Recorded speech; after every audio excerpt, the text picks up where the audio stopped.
Смотри, Анфис, сейчас мне выпадет орел, и я буду богатым. Вертолеты, отели, машины, яхты. Все мое. Размечтался. Я вообще смотрела программу, и я знаю, что может выпасть решка. А значит, премиальная карта MasterCard моя, и все ее возможности мне. Да-да, Антош, красиво тратить я умею. Так что давай, подбрасывай монетку и полетели. Да это не решка, это орлица какая-то.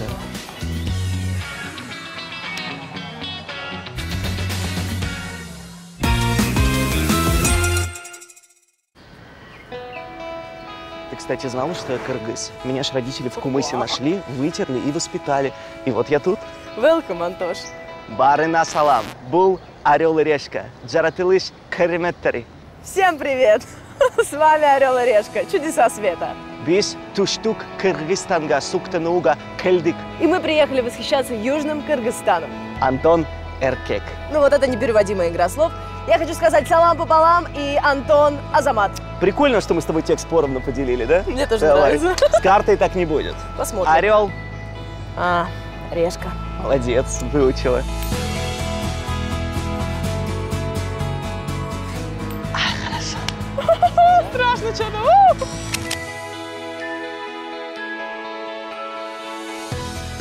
Бэмс! Со мной рядом мои кыргызы. А что толку? Мы начинали с самого низа, понятно? Давай, давай, успехов. Ничего, ничего, запишу свой рэп-альбом. Выкуси, бекиш. Антошка, держись. Что мы знаем о Кыргызстане? То, что там живут кыргызы. Пожалуй, и все. Но мы изучили эту страну получше. И пришли к выводу, что Южный Кыргызстан можно назвать чудом света. И сегодня вы поймете, почему.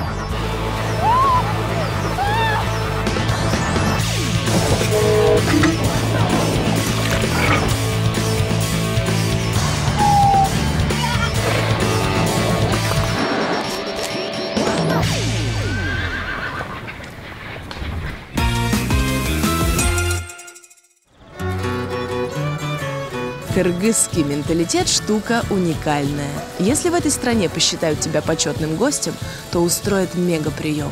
Орла и решку здесь любят. Поэтому хочешь не хочешь, тебя встречают с максимальным шиком. Ах, этот Кыргызстан. Девочки, салам, мои дорогие. Это мне? Если у нас гостей встречают хлебом и солью, то в Кыргызстане разодетые в традиционные наряды девицы подают местные пончики, барсаки, сметану, каймак и мед. Пробуем.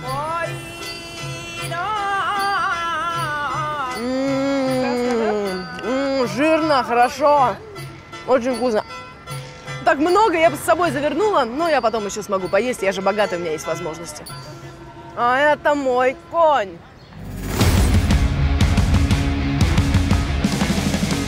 Здравствуйте, я Анфиса. Я Эмиль. Не, ребят, ну, я не была готова к такой габаритной встрече, но мне все очень нравится. Кыргызстан встречает вот так вот, нараспашку.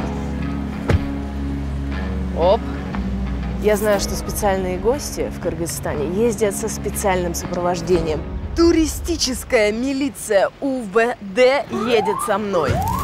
Специальные гости в Кыргызстане – понятие размытое. Если у вас просто много денег, но о вашем приезде не знает местное правительство, даже не мечтайте о таком эскорте.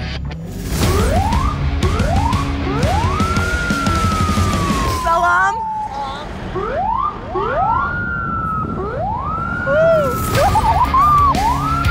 Класс! Мне все очень нравится. Я еду с мигалками, господи, как будто бы я президент какой-то, я не знаю. Очень уважаемая персона.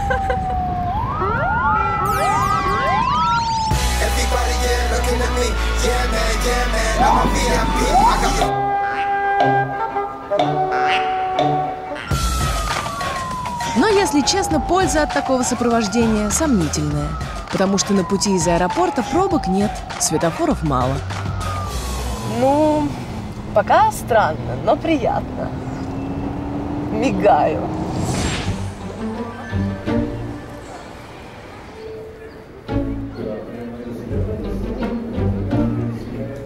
Вы знаете, я особо и не расстраиваюсь. $100 для Кыргызстана, да это практически месячная зарплата. Так что поменяю сейчас на местные деньги и буду делать, что хочешь.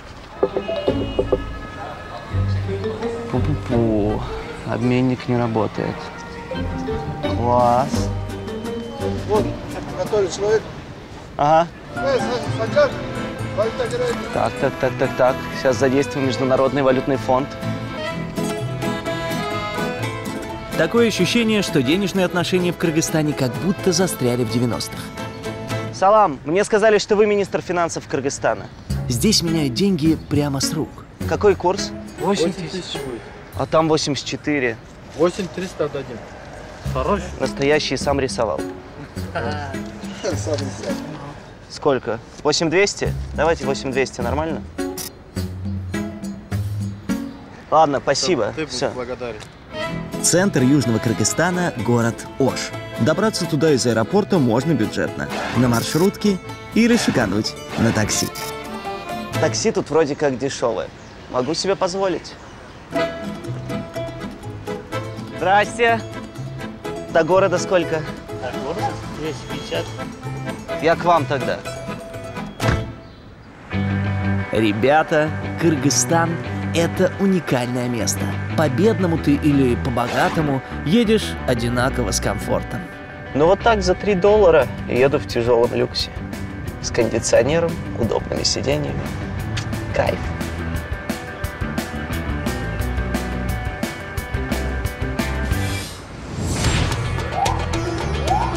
Южный Кыргызстан, мягко говоря, не очень популярное направление. Из плюсов здесь малолюдно, из минусов туристическая инфраструктура только начинает развиваться. Поэтому самое правильное решение, как провести здесь богатый уикенд, поселиться в самом лучшем отеле Алайской долины. И уже там, на месте, я и буду искать себе развлечения. От аэропорта Ош до моего отеля чуть больше 200 километров. И находится на высоте 3500 метров.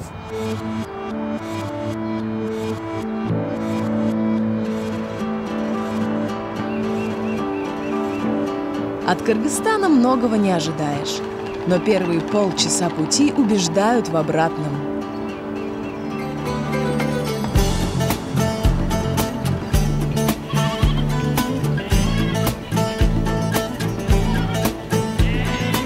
Удивительный местный колорит, высокогорье. И в основном ты видишь только природу и горы, но встречаются участки, где люди, маленькие дети, они бегают с палками, пасут коз, коров.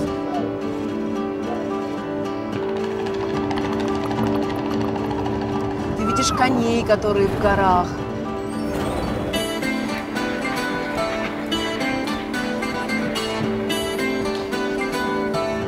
Реки, деревья. Очень красиво.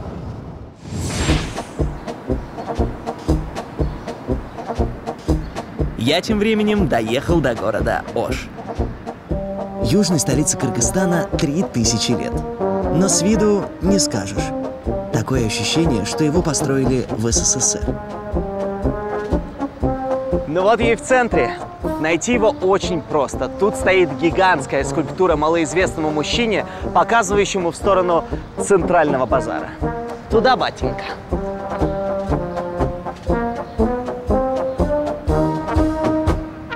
Следы советского прошлого видно не только в архитектуре. Например, старый автомат с газировкой. Да ладно. Да ладно. Папа, пододвинься поближе к экрану. Я его нашел.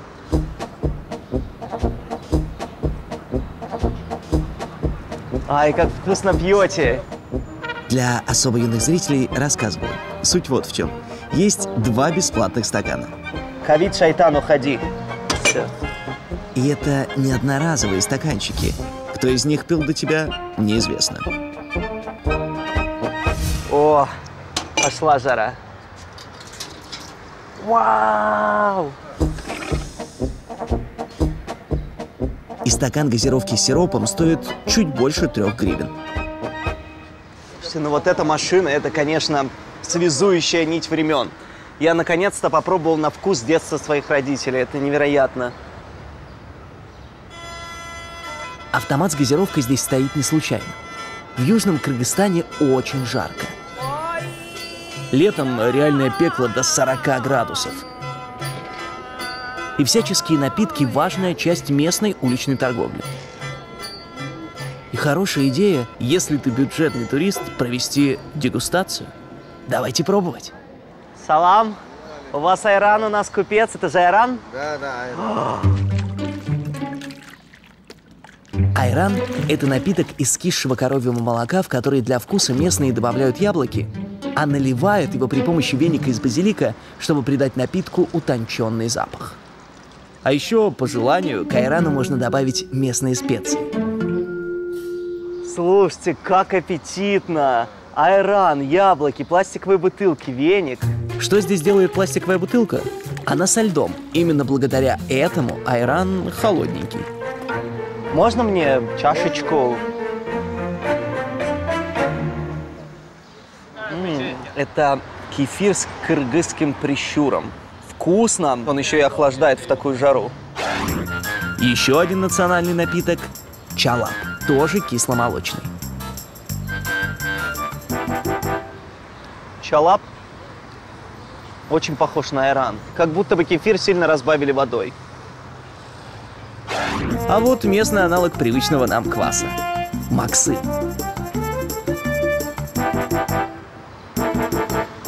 Как будто пью разжиженный хлеб. Смузи из хлеба. Продолжаю свою дегустационную вакханалию. А можно у вас чуть-чуть попробовать? Это самый дерзкий кыргызский напиток – базо. Национальный аналог пива. Ой, спасибо, что не пожалели. Ого, пахнет ядрено. Этот слабоалкогольный напиток делается из воды, пшена, муки, дрожжей и бараньего жира. Содержит от 2 до 4% алкоголя. Чем дольше простоял на солнце, тем крепче. Он такой кислый. Как будто во рту запах кислого ячменя. Честно скажу, кажется, оно действительно ударяет в голову. Можно я у вас бутылочку куплю? Кажется, я нашел лидера своего рейтинга. Вся моя дегустация обошлась в 40 гривен.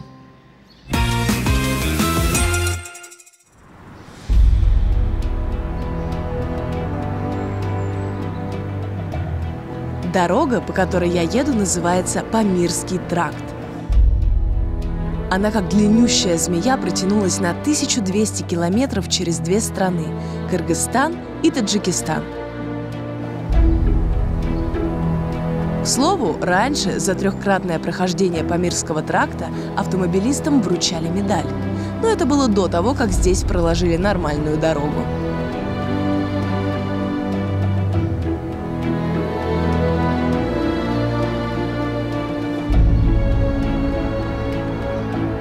Я такого никогда не видела.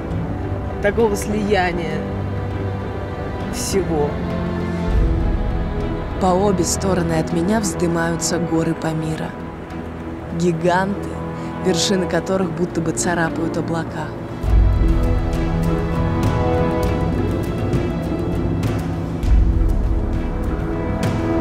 Друзья, это безумие. Я словила безумие.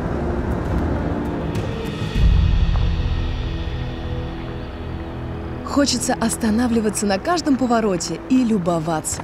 Но в чем кайф богатой жизни и личного водителя? Он сам притормозит в местах с лучшим видом.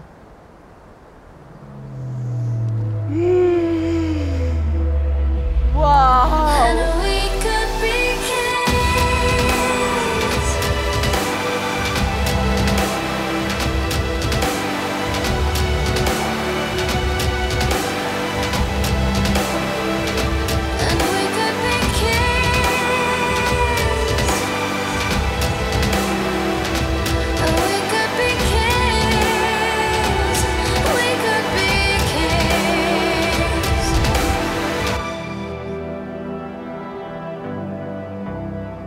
Это безумно красиво.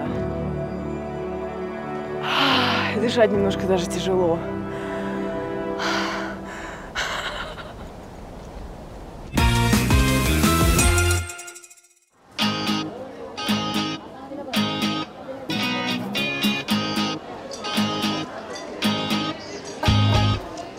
Арбузы, девочки, недорого.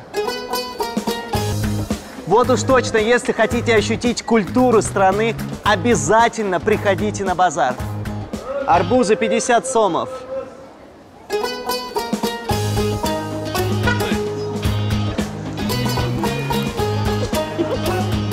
Чего на рынке Аша только нет. Украшения, наряды, тапки из Китая, ковры, специи. Словом, есть на что посмотреть и что попробовать. Салам алейкум. От вашего лоточка такое созвездие запахов. Запах, хороший запах. Еще одна часть местной кыргызской культуры – это всяческие специи и снадобья. Давайте приобщимся. А есть у вас что-нибудь такое необычное, прям это кыргызское? Кыргыз Что только в Кыргызстане есть для здоровья, чтобы не болеть? больше не надо, вот так и есть. О, это что? Собачий есть. Собачий жир. Да. А что делать, втирать? Стрелят вот так, чтобы нам кушать ветчаны. Местные верят, что собачий жир лечит даже коронавирус, хотя ни одного научного подтверждения этому нет. Ну, пахнет какой-то мазью.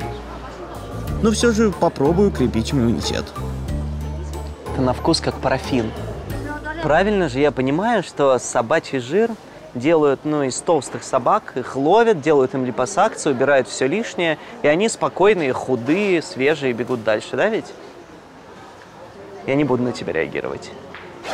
Собачий жир не единственный артефакт, который можно найти на местном базаре. Представляете, здесь до сих пор работает советский радиоузел.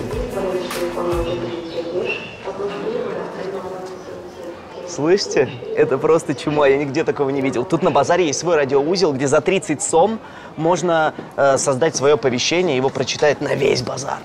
Конечно, этим воспользуюсь. 30 сом. Да уж, я никак не нарадуюсь дешевизне всего и везде. Салам, здравствуйте.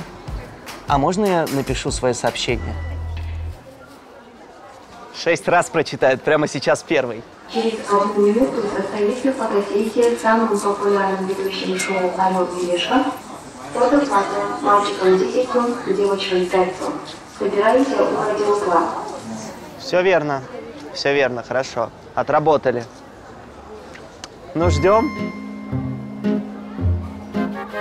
Здравствуйте, вы на фотосессию? Нет? Вы на фотосессию? Вы, наверное, на фотосессию? А можно вас попросить сделать вид, что вы пришли со мной на фотосессию? Просто можете оттуда прийти? Просто типа сфоткаться, и вы меня узнали, хорошо? Оттуда придете? Сейчас. Здрасте. Здрасте, узнали? Да. Класс. Фоткаемся, да, из «Орла и решки». Помните же, как меня зовут? Да. Как? Антон. Давайте на ваш, наверное, сфоткаемся. Ну, чтобы у вас осталось. Давайте с вас. На мой, да? Хорошо. Потом скину вам. Спасибо огромное, очень приятно. Вы уже 30-й, если не 31-й. Спасибо большое. Фу, такая жесткая популярность. 3 часа езды по живописным горным дорогам, и я добралась в Алайскую долину. Виды здесь улетные. Именно здесь и разместился мой глэмпинг-отель.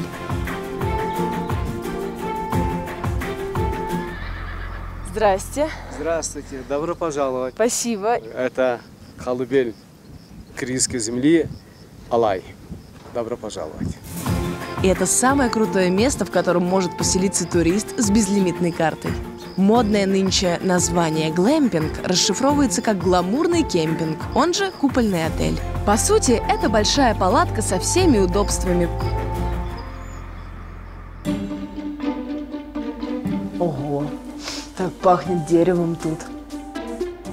Внутри есть общая гостиная с обычными столами и традиционным кыргызским дастарханом, за которым едят, сидя на полу или подушках.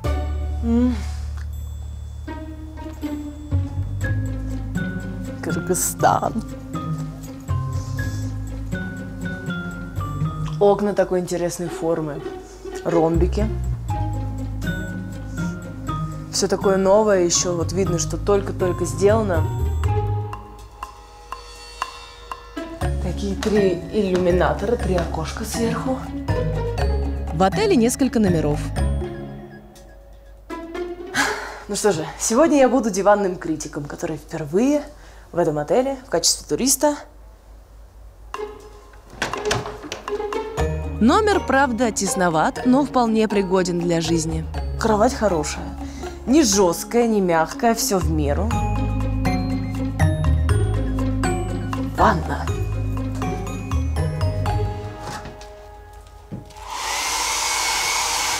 Рабочий вариант. Нормально, работает. Чисто. Все необходимое есть. Господи, как красиво. Ты просыпаешься и видишь вот горы в окно. Это обалденно красиво. Да, такого вида из номера у меня еще не было. Никогда в жизни. Балдеж. Несмотря на то, что этот отель высоко в горах, вдали от цивилизации, здесь и есть электричество, горячая вода и даже Wi-Fi, попользоваться которым приходят местные пастухи. Извините, а вы не знаете, тут можно расплатиться?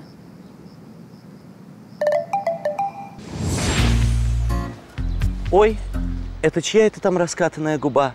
Моя. Потому что я в Кыргызстане со $100 могу позволить себе номер в настоящем отеле. Салам, Сылыкыс. Саламатсызбы? Здрасте.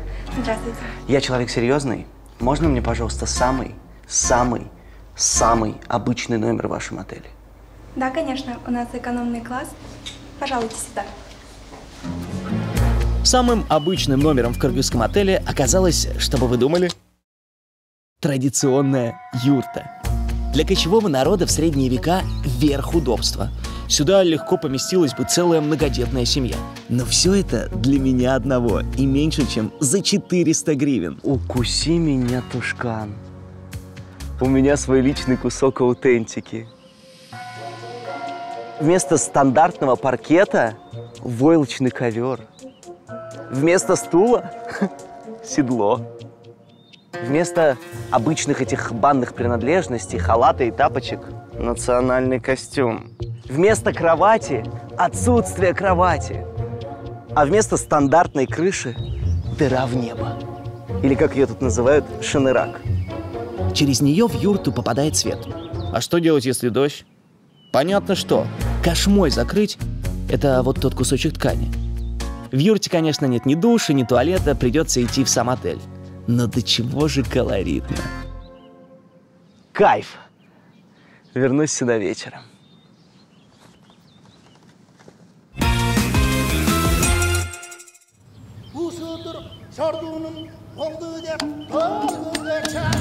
Чтоб не сидеть все время в отеле, можно пойти поразвлечься. Вариантов, сразу скажу, немного. Например, подняться в гору на коне и полюбоваться закатом. Дух кочевников меня настиг. Я на высоте. Я на коне.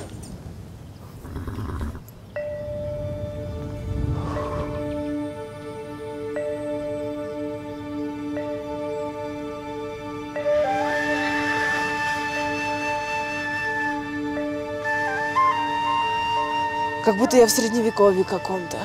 И раньше так и было. Раньше так и ездили кочевники. Вот так вот на лошадях. Мне надо немножко освоиться, к нему привыкнуть.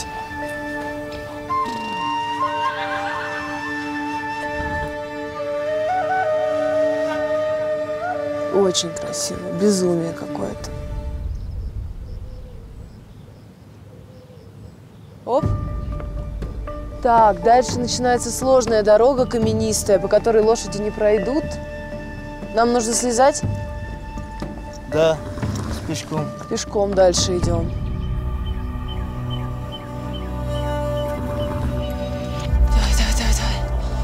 Давай. Оп.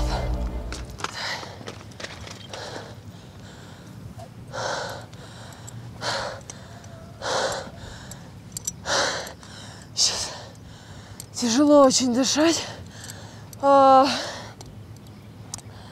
Кружится голова. Сейчас. Не хватает кислорода. Красиво очень. Но такое ощущение, что у меня сейчас сердце порвется. Я не знаю, то ли я физическое, то ли от красоты.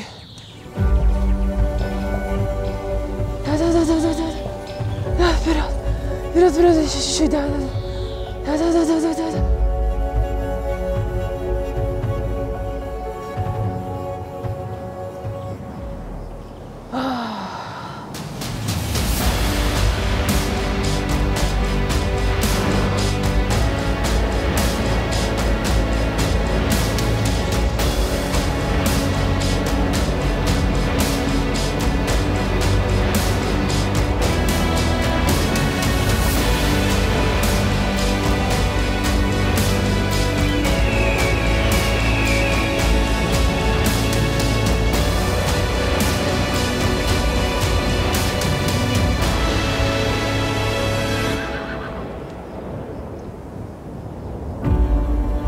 Прямо под твоими ногами расстилается бесконечное пространство, наполненное чистейшим воздухом и пьянящим чувством свободы.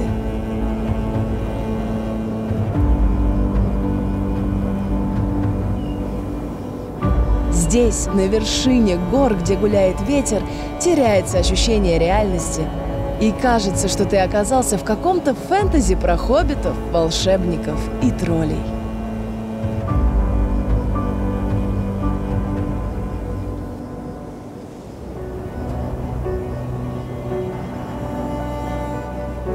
Это так красиво.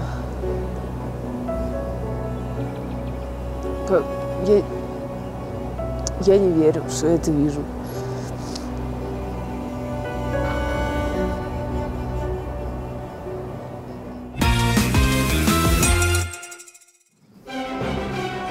Бюджетному туристу в Кыргызстане тоже доступна одна гора.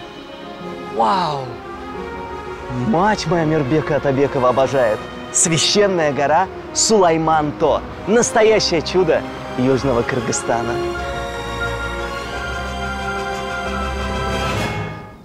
Да простят меня кыргызы, она выглядит как кусок скалы. И все-таки это главная достопримечательность города Ош. И даже ЮНЕСКО признала ее всемирным наследием. Кыргызы поклонялись этой горе на протяжении нескольких тысячелетий. Считается, что здесь люди излечиваются от бесплодия, мигрени, боли в спине и получают благословение на долгую жизнь. Короче, каждый уголок этой горы является чудотворным. Хотя с научной точки зрения это не обосновано. Мы судить не беремся. Спасибо большое. Просто покажем, как есть. Волшебная пещера Тамчи-Тамар. Считается, что если долезть до конца, то там будет камень, очень похожий на книгу. Естественно, скорее всего, Коран. И если к нему прикоснуться, то ваше желание обязательно сбудется. За мной, клаустрофобы.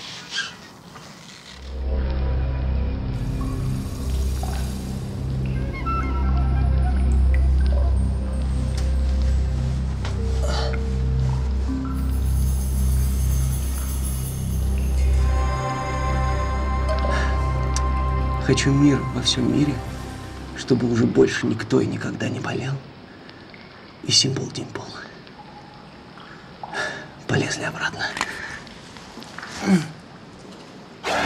Бешик-Эне или материнская колыбель. Раз, два, три. Считается, что если подтянулся на вот этой трубе как минимум трижды, то у тебя будет много детей. Целебный камень Калташ. Что в переводе «рука – камень». Считается, что если у вас есть какая-то хворь в руках и засунуть их сюда, то все болезни излечатся.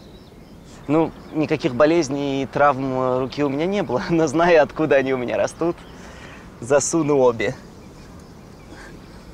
Есть.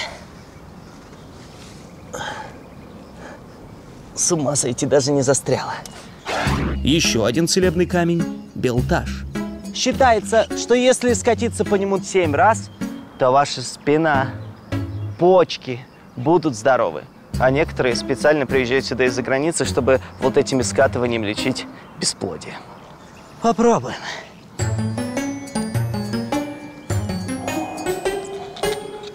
Выкуси Диснейленд. Раз.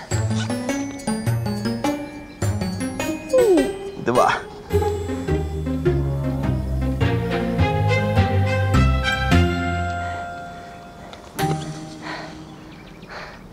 Семь. Фух. Класс. Спину отбил.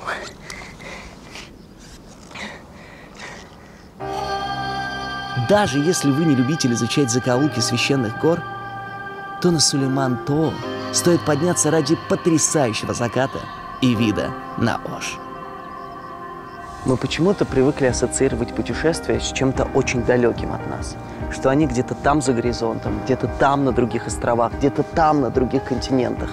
Но сегодняшний день доказал, что порою невероятно красивые места ближе, чем мы думаем, на еще не исхоженных туристами тропах. Ну вот, пожалуйста, любуйтесь. Настоящее чудо света.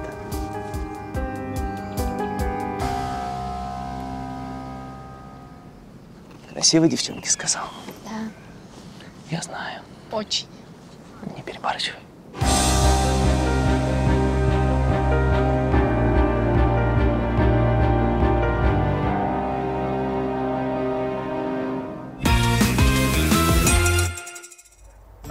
Одно из развлечений богатого туриста в горах – вкусно и много поесть.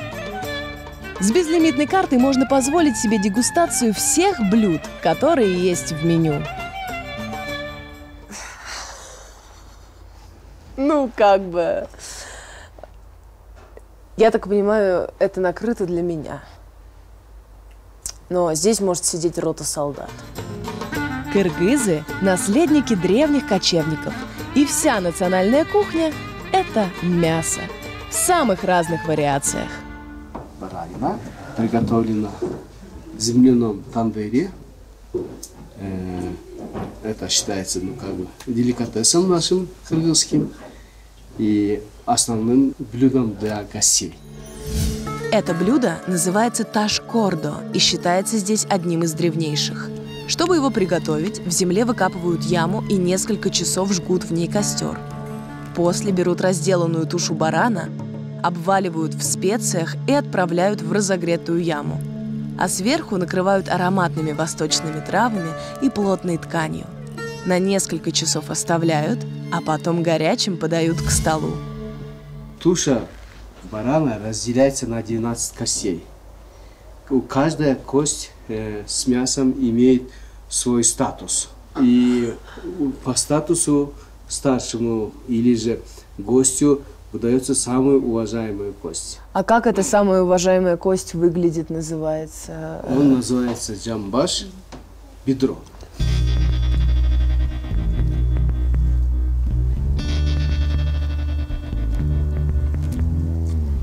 Вкусно.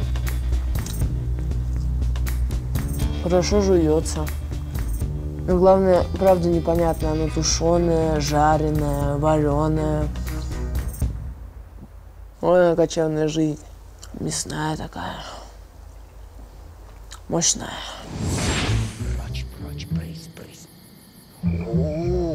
Уходи.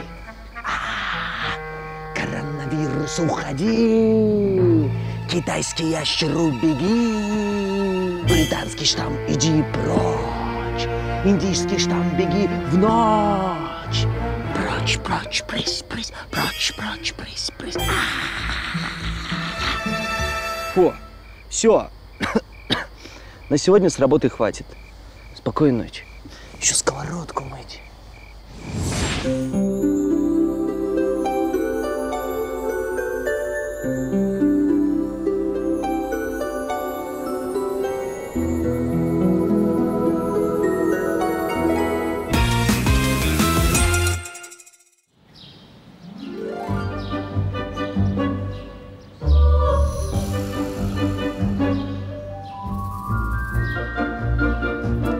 Кыргызстан!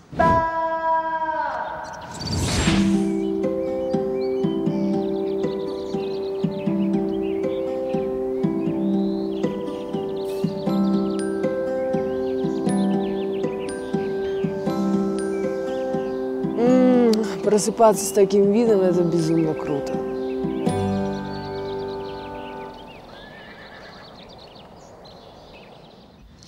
Хочу внести свою лепту в развитие туризма Кыргызстана. Надо найти, где расплатиться.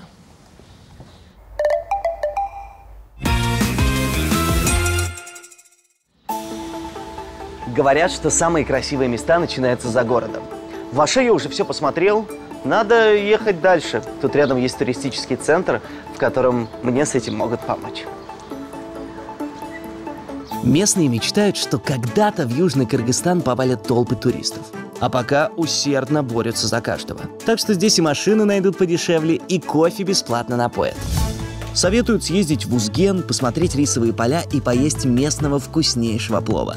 Тачка с водителем туда обойдется в 30 баксов. Здравствуйте, салам алейкум. Антонбек Кенбай. Шаршембай. Очень приятно. С вами едем? Да. Готов. О, тяжелый люкс.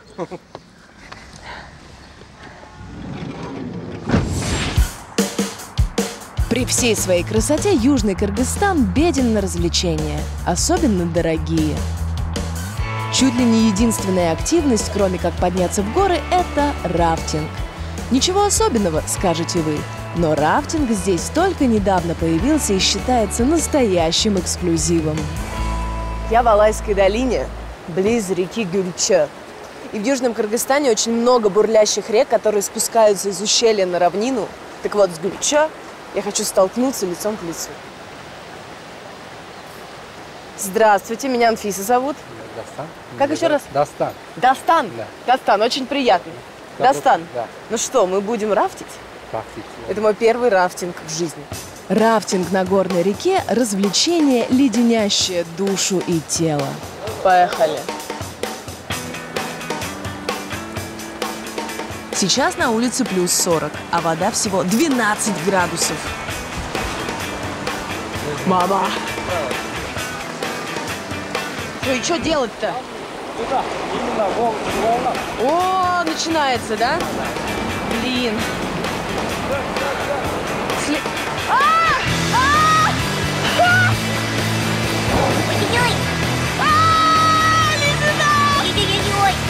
Быстрее!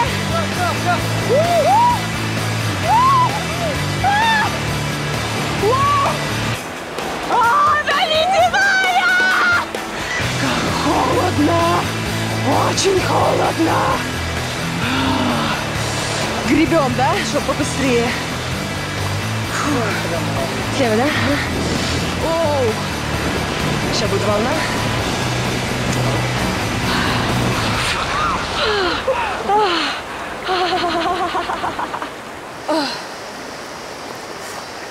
Это очень круто.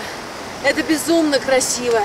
Это захватывает дух на поворотах. Но это ледяная вода. И для девочек это цистит. Я не знаю, что со мной будет завтра, потому что едешь в шлюпке, она полная воды. У тебя просто, ты не чувствуешь ног, ты вся трясешься, ты еще пытаешься как-то это все. Короче, очень круто.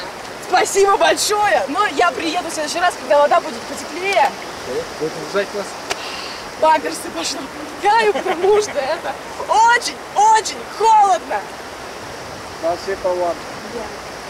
Добро пожаловать. Будем вас ждать.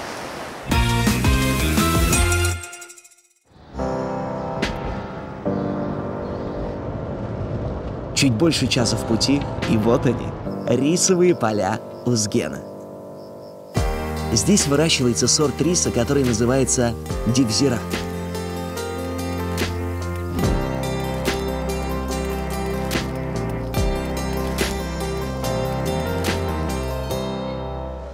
Рис – это как девушка. Можно долго узнавать о рождении, процессе взросления, но по-настоящему узнаешь только, когда встретишься в ресторане. Мне плов. Сколько? На меня 1,5 килограмма. 1,5 килограмма? Да. На меня одного? Да. На одного 1,5 килограмма? Подходит. Представляете, такие большие порции здесь потому, что тебе не подают вчерашний плов, который приготовили на всех, а готовят свежий только после заказа. Я бы, может, и не брал 1,5 килограмма плова, но могу себе позволить. Я же в Кыргызстане. Размер порции впечатляет.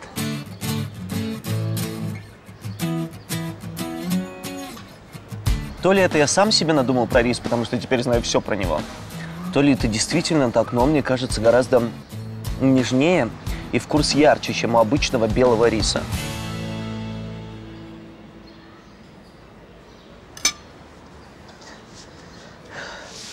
Из-за стола надо выходить чуточку голодным.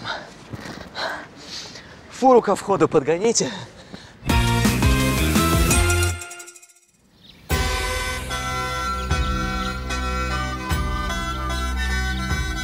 Богатому туристу за относительно небольшие деньги местные могут устроить целую шоу-программу знакомства с кыргызской культурой. Hoş geldiniz.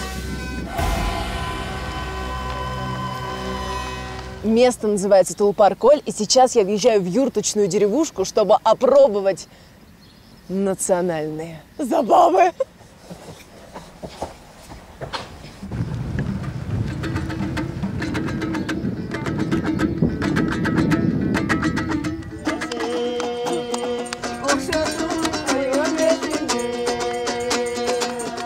Опять каймачок. Еще раз. Вкусно, конечно, вкусно.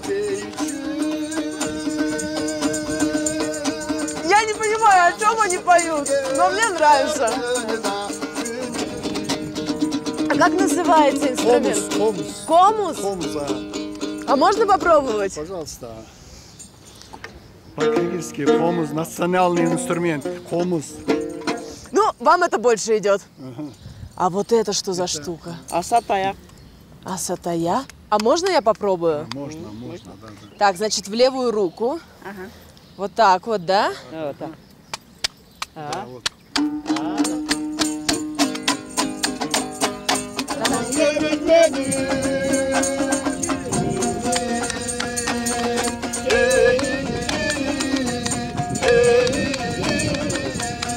По-царски. Ой, ты мой сладкий. Оброс молись, моя бусинка. А можно на нем покататься прям, да?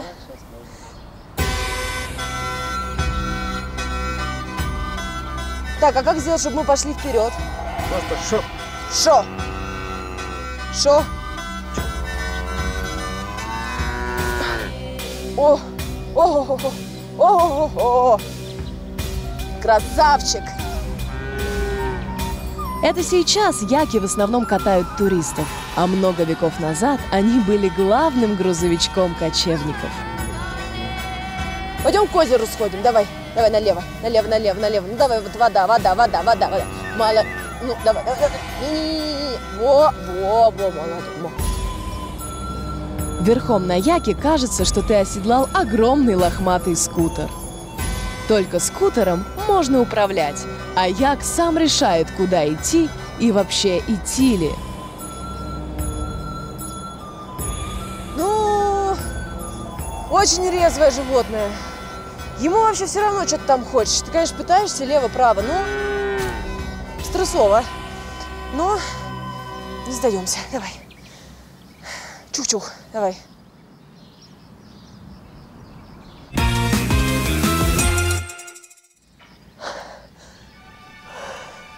Дорогие мои хорошие, прячу для вас 100 баксов в этом удивительном месте под названием Тулпар-Коль. Раз.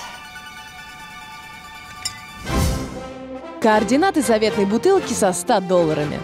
Южный Кыргызстан, юрточный лагерь Тулпар-Коль. В сотни метров от него под знаком «Не мусорить» вас и будет ждать наш клад. Камень, дырка.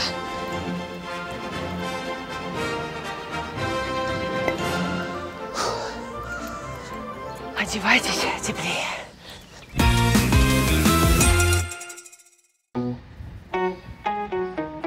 Все эти забавы для меня одной. Ну почему бы и нет? Гуляем на широкую ногу. Хочу как можно больше всего посмотреть и успеть попробовать. Как правило, так и происходит, когда со мной премиальная карта MasterCard. С ней я всегда получаю больше. Расплатиться бы.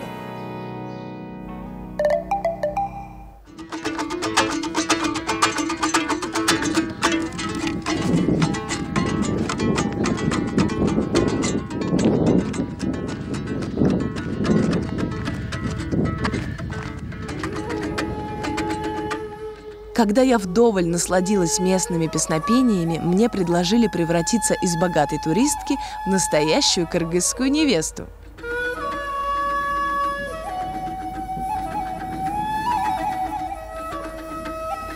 Пошла под венец.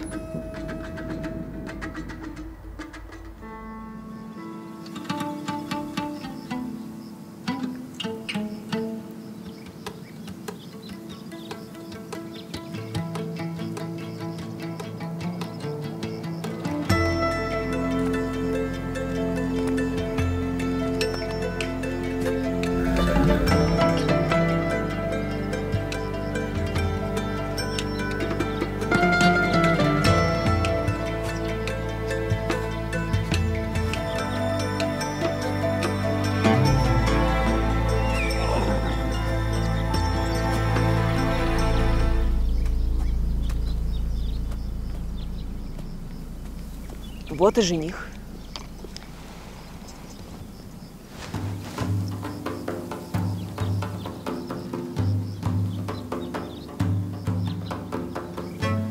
Ой, это все, конечно, прекрасно, очень романтично. А жить мы где будем? В юрте будем жить. Угу. Стиралка есть? Купим. Посудомойка? Все будет. А чё, как дела с капиталом? Все хорошо.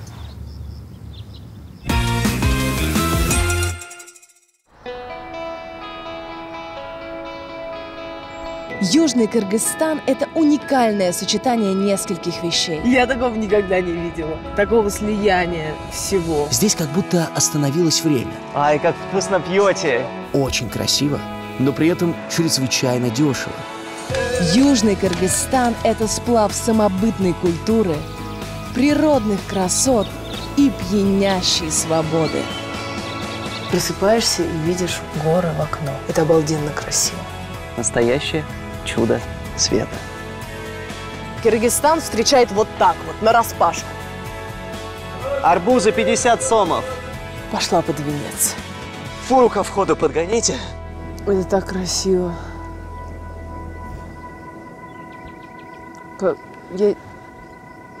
Я не верю, что я это вижу.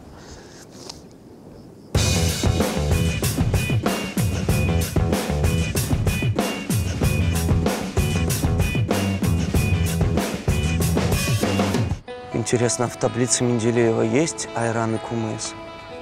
О! Добрый вечер! В начале передачи я говорила салам пополам, теперь скажу полный салам. Ну, поподробнее. Антош, как ты? Прекрасно. А я-то как прекрасно. Знаешь, у меня появилась мысль, что я хочу выпустить линейку парфюма под названием «Богатые тоже пахнут». Звучит. С нотками коня. А я все скажу рифмы. Давай ритм. Ага.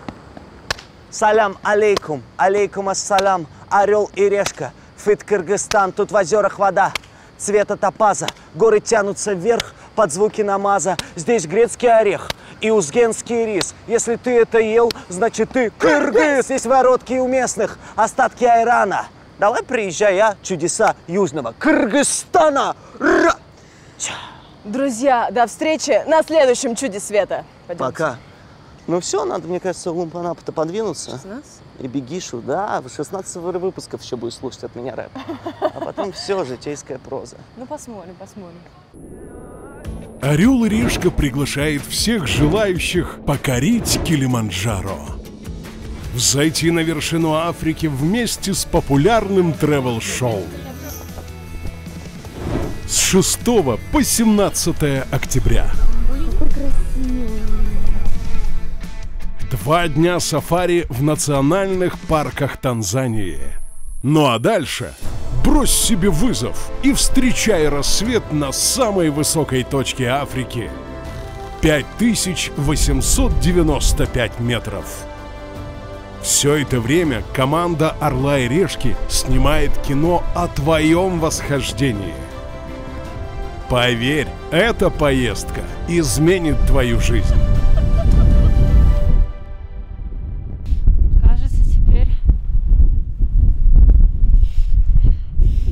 Все могу. Подробности в описании. Количество мест в группе ограничено. Успей записаться.